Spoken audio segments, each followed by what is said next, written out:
It's December 27, 2007. Benazir Bhutto has recently returned from self-imposed exile to contest in the 2008 general elections. President Musharraf is facing the end of his dictatorship, with the lawyers' movement peaking terrorism and international pressure to restore democracy. Amidst a very charged political environment, Benazir is assassinated, tragically departing a campaign rally in Rawalpindi's Liaquat Bagh. She stood up through the vehicle sunroof to wave to the crowd. Moments later, chaos erupted. A gunman fired multiple shots at her, followed by a suicide bomber detonating explosives near her vehicle. The attack killed 24 people and left Benazir critically wounded. She was rushed to the Rawalpindi General Hospital, but she arrived dead. The nation plunged into grief and chaos. Violent protests erupted nationwide. Many questioned the security arrangements, especially since there had been warnings of potential threats to her life. The general public held Pervez Musharraf responsible for her death,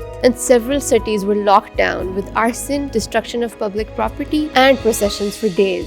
Fingers were pointed at Musharraf administration for failing to protect Benazir, despite repeated intelligence reports indicating she was a high-profile target. The investigation into Benazir's assassination became a convoluted and controversial affair. Immediately after the attack, the government blamed the Pakistani Taliban, specifically Baitullah Masood, a prominent militant leader. A recorded phone conversation allegedly linked Masood to the attack, though he denied involvement. But many weren't convinced. Critics argued that the Musharraf administration had much to gain from Benazir's death, as her return threatened the status quo. The government's decision to hose down the crime scene within hours added to suspicions of a cover-up. The legal proceedings were drawn out for years. In 2017, an anti-terrorism court acquitted 5 members of the Pakistani Taliban who had been accused of planning the attack, citing insufficient evidence. The court also declared Pervez Musharraf, who had fled the country by then, a fugitive in the case. 2 police officers, Saud Aziz and Khurram Shehzad, were convicted for negligence and tampering with evidence. They were sentenced to 17 years in prison for failing to secure the crime scene and mishandling key evidence. However, many felt that this was merely a scapegoating tactic to appease public outcry. The UN also launched its own investigation into the assassination. In 2010, a UN report criticized the Musharraf government for failing to provide adequate security and described the investigation as deeply flawed. Even after 16 years, many questions remain unanswered. Some analysts argue that Benazir's assassination wasn't just about eliminating a political rival, it was a calculated move to destabilize Pakistan further. There have also been blatant and unfounded accusations towards now President Asaf